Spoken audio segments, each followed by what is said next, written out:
चलो शुरू करें फिर। सर चलो अब पढ़ेंगे समांतर श्रेणी आज।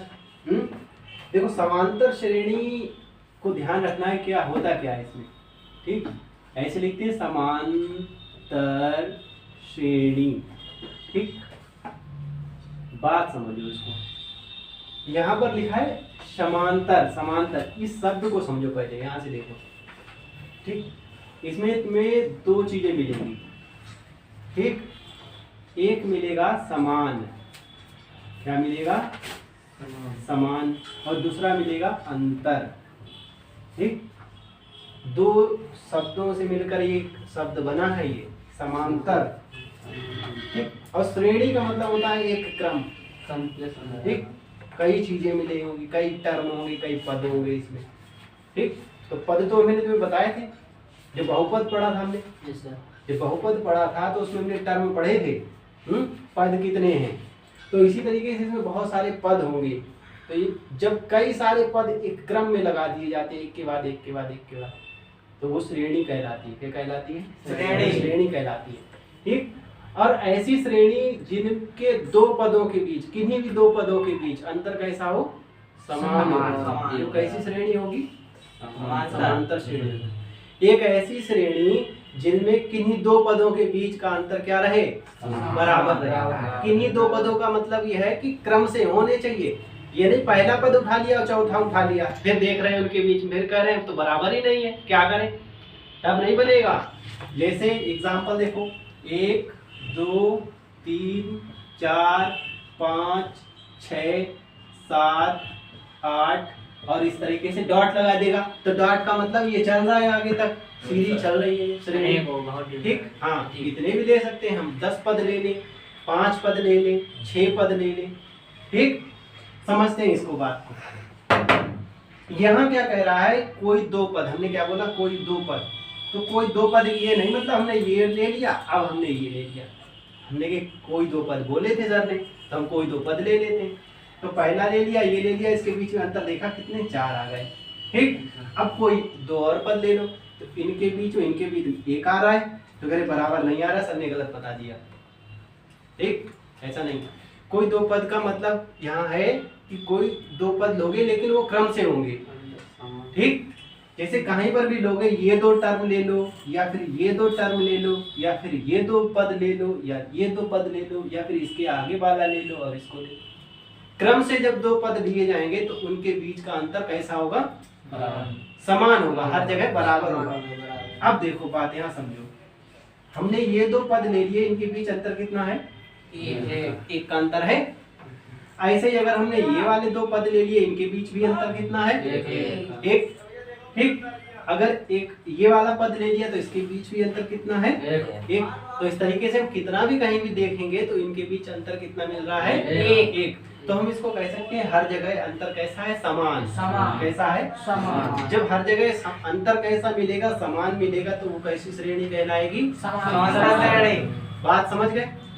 ठीक, नहीं समझ में आई बात, क्या कहलाएगी, समांतर श्रेणी। अब बात समझो, इसमें जो सबसे पहला चीज लिखा होता है, क्या लिखा होता है, सबसे पहला चीज, जो सबसे पहली चीज होती है वो कहलाती है प्रथम श्रेणी नहीं कहलाती, प्रथम पद कहलाता है। क्या कहलाता है बेटा, प्रथम पद कहलाता है। ठीक है, क्योंकि टर्म है, पहला पद है, तो पहले पद को क्या कहते हैं, प्रथम पद कहते हैं। ठीक, क्या कहते हैं, प्रथम पद कहते हैं। चलो भैया, प्रथम पद, और इसको लिखेंगे किससे, स्मॉल ए से। ठीक, चलो एक बात खत्म हो गई। यहाँ तक ये पॉइंट पूछा जाएगा, कोई सीरीज दे देगा, श्रेणी दे देगा, पूछेगा इसका प्रथम पद कितना है, पहला पद कितना है, तो बता दोगे पहला पद ए, बता दोगे ना, स्मॉल ए नहीं, वो सीरीज में पूछेगा। जैसे ये सीरीज दे दी है, कोई संख्या लिखी होगी, पद कितना है, कोई संख्या लिखी होगी। एग्जांपल के लिए देखो, उसने लिखा 4 6 8 10 12 और 14। इसमें प्रथम पद कितना है, श्रेणी का प्रथम पद कितना है, 4 है। ठीक है, कितना है, 4 है। कितना है, 4। तो इतनी बात समझ में आई, प्रथम पद। अब हम यहाँ पर हमने क्या निकाला था, सबके बीच अंतर भी तो निकाला था। इसका भी कोई नाम होगा, हाँ इसका भी नाम होता है। क्या नाम होता है इसका? सार्वांतर। क्या कहा जाता है? सार्वांतर कहा जाता है। क्या कहा जाता है? सर्वांतर। सर्वांतर। सर्वांतर। सर्वांतर को हम कहते हैं difference between two terms. Difference between two terms. अब बिटवीन टू टर्म्स का मतलब है कि जो टर्म्स है, मतलब जो पद है वो कैसे होने चाहिए? कॉन्जुगेटिव होने चाहिए। ठीक है, मतलब एक क्रम से होना चाहिए। ठीक है, कॉन्सिक्यूटिव। इसको किससे लिखते हैं? डी से लिखते हैं, स्मॉल डी से लिखते हैं। ठीक, किससे लिखते हैं? स्मॉल डी से। इसको इक्वल करके लिख देंगे हम। ठीक, इतनी समझ में आएगी बात? अब इसमें एक चीज और पढ़ोगे। अब देखो भैया, इसमें बताओ अच्छा कितना है? इसमें सर्वांतर कितना है? दो। हर जगह अंतर कितना मिल रहा है? दो। तो सर्वांतर 2 हो गया। इतनी बात समझ में आ गई? ठीक, वेरी गुड। अच्छा, अब हम क्या करेंगे? अब इसमें एक चीज और मिलेगी कि इसमें पद कितने हैं? क्या पूछेगा? पद कितने हैं? जैसे हमने ये सीरीज लिखी 1 2 3 4 5 6। कितने पद हैं? 6। पहले पद को क्या लिखते हैं? ए लिखते हैं। इनके बीच के गैप को क्या लिखते हैं? डी लिखते हैं। और सबसे पीछे वाला पद होगा उसको भी तो कोई नाम दिया जाएगा। जो अंतिम पद होता है उसको एनवा पद कहते हैं। उसको टी एन से लिखते हैं और उसको एल से भी लिखते हैं। ठीक, क्या लिखते हैं? अंतिम पद। जो अंतिम पद होता है बेटा उसको हम किससे लिखते हैं? आप टी एन से भी लिख सकते हो, कैपिटल टी, और एन, और इसी को स्मॉल एल से भी लिखते हैं। ठीक है, किससे लिखते हैं? स्मॉल एल से भी लिखते हैं। ठीक, अब इस सीरीज में हमें क्या क्या दे दिया? उसने पहला पद दे दिया, अंतर दे दिया। ठीक, क्या दे दिया? पहला पद, अंतर, और उसने कहा चौथा पद बताओ। कौन सा पद बताओ? चौथा पद। तो हम चौथा पद कैसे निकालेंगे? ठीक, वो हम बताएंगे आपको। यहाँ तक नोट कर लो इस चीज को, एग्जाम्पल सही। अब आगे क्या है? अब हमें आगे फार्मूला में पहला पद दे दिया किसी ने, ठीक, और डी दे दिया। डी का मतलब सर्वांतर देता है। ठीक, प्रथम पद और सर्वांतर दिया जाएगा। अब पूछेगा चौथा पद, 5वां पद या 20वां पद या 100वां पद पूछ लेगा। ठीक, आदेश तो कैसे निकालेंगे? देखो इधर, जैसे हमने अभी एक सीरीज लिखी थी, पहले कौन सी लिखी थी? 2, फिर कौन सी लिखा? 4, फिर कितना? 6 8 10 12 14। ठीक, मतलब 14 तक ही है हमारे पास। ठीक है, इसका हमने सर्वांतर निकाला था ना, कितना आया था सर्वांतर इसका? 2। ठीक, तो डी बराबर 2 है। ए बराबर कितना है? ए बराबर बेटा 4 है। ठीक, तो हम क्या करें? हमें क्या करना है? देखो, हमें इससे अगला पद लाना है, इससे अगला टर्म लाना है। तो क्या करें हम? 4, 4 + 2 कर दें।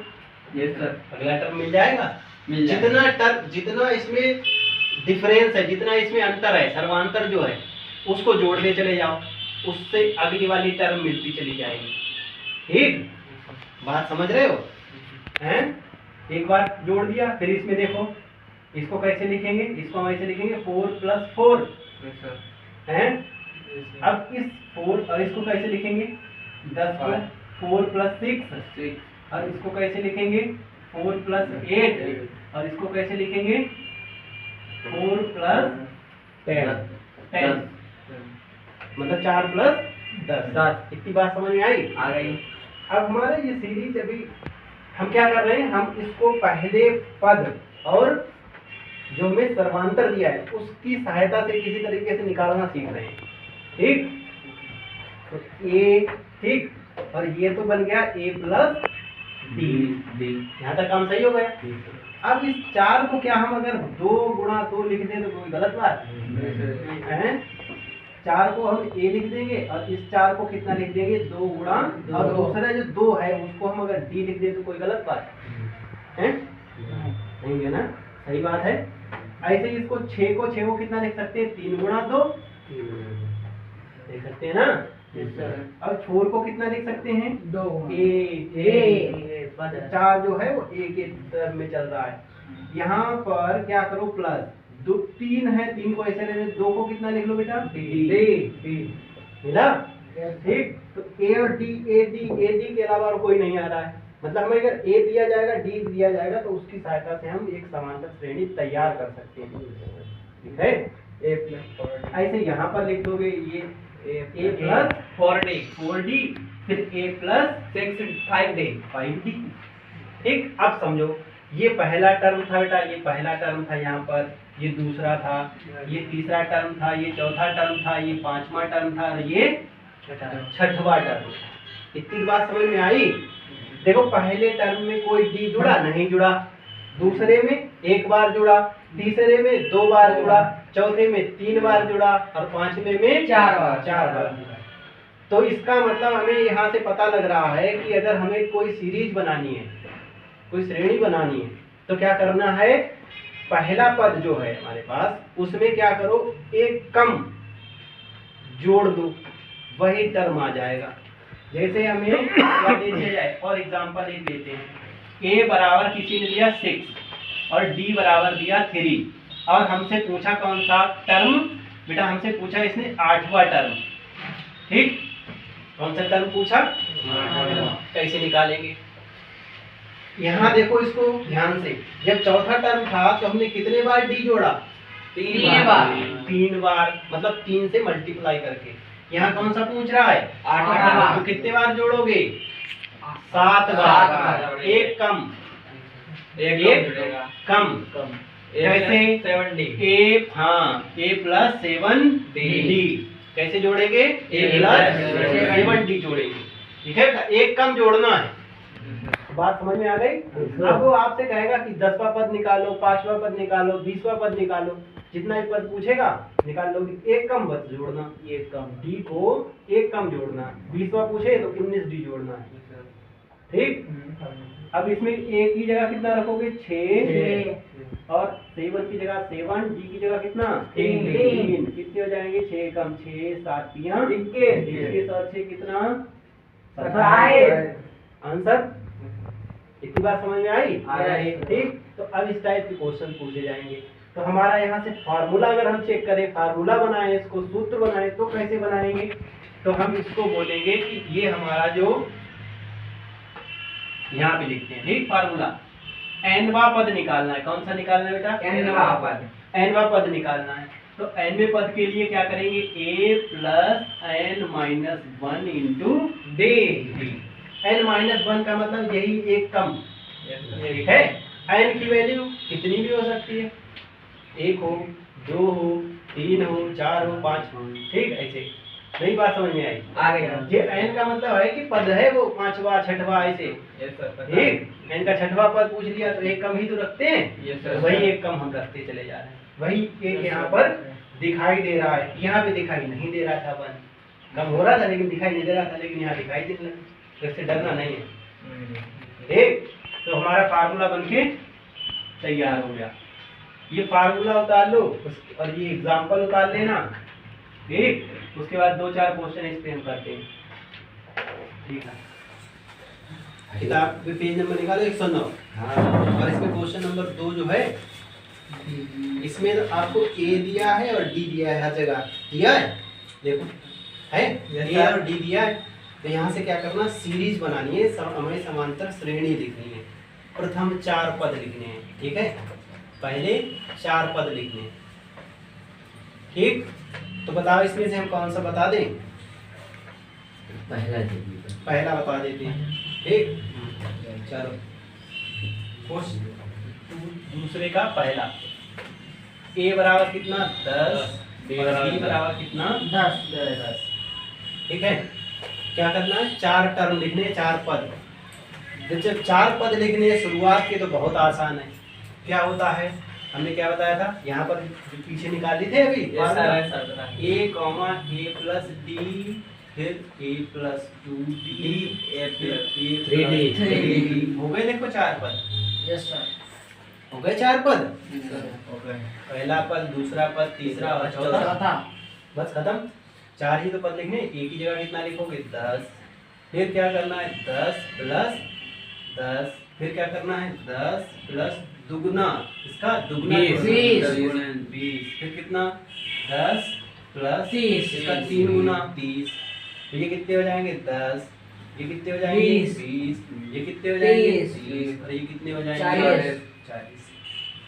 4 पद हो गए। Yes, sir. तो ये क्या है आपका आंसर आंसर बस हो जाएंगे। इसके बाद में ये चौथा और देख लो, इसमें बटे में है तो इसमें डर लगेगा, ठीक है। पहला टर्म, पहला पद जो है वो माइनस का भी दिया है, उतार लेना बाद में, रुक जाओ पहले ये चौथा देख लो। चौथा देख लो, चौथे में कितना है a बराबर -1 है और b बराबर कितना है, b बराबर कितना है 1/2, 1/2। हमें 4 पद निकालने हैं इसके भी, तो क्या करेंगे a, फिर a प्लस, फिर a प्लस, फिर क्या हो गए 4, यस सर हो गए ना 4। एक की जगह कितना -1 और फिर एक की जगह -1, फिर प्लस का कितना आधा, आधा। 1/2, 1/2 का मतलब आधा, है ना आधा, माइनस है। फिर इसका दुगना बेटा 2 से गुणा करके लिखोगे, देखो 2 गुणा 1/2 करोगे ये कट जाएगा, 1 आ जाएगा, यानी आधे आधे को 2 बार जोड़ोगे तो कितना हो गया, पूरा हो गया, पूरा आधा आधा पूरा। पूरा, आधा आधा पूरी बोतल। कितने बच हो गए, फिर -1, फिर +3, ए डी की वैल्यू कितनी रखेंगे 1/2 रखेंगे, ठीक। यहाँ पे सही करो -1 और ये देखो एक में से कितना, ये पॉजिटिव एक निगेटिव तो घटेंगे, है ना, तो घटेंगे, एक में से आधा घटाओगे तो कितना बचा, आधा हैं। एक बोतल में से आधी बोतल चली गई तो कितनी बोतल, आधी बचेगी, और माइनस का ज्यादा इसलिए माइनस बचा, ठीक। अब यहाँ देखो एक में से एक भी घटक गया कोई तो कितनी बची, 0। हाँ, अब देखो यहाँ माइनस का 1 और ये 3/2 का मतलब पाउंड है। अब एक बोतल में से पाउंड बोतल चली गई, आधे ज्यादा नहीं 1/2 का मतलब पाउंड नहीं होता है, 3/2 है, 1.5 है इसका मतलब, 1.5 है, ठीक है। ये माइनस का है, माइनस का 1 और प्लस का 3/2, इसका मतलब होता है 1.5, ठीक। 3/4 का मतलब पवन होता है, ठीक है। तो ये 1.5 में से 1 घटेगा ना, 1 प्लस माइनस, अब 1.5 में से 1 घटाओ तो कितना, आधा। आधा प्लस का या माइनस का, प्लस ज्यादा है तो प्लस का बचेगा। बात समझ में आ रही, घटा रहे हैं यस सर नहीं, अरे माइनस का 1 प्लस का 3/2, बोलो तो बोल क्यों नहीं रहा। अब क्या करना है, लासा बराबर करते हैं, 2 से गुणा इधर और 2 से गुणा इधर, कितना हो जाएगा 2 एकम 2 माइनस का बटे में कितने हो जाएंगे 2, और ये प्लस के 3/2, दोनों के हर बराबर है तो 2 लिख लो, माइनस का 2 प्लस का 3 में से 2 घट जाएंगे तो 1 और नीचे कितने 2, 1/2 बचा, ऐसे भी बता।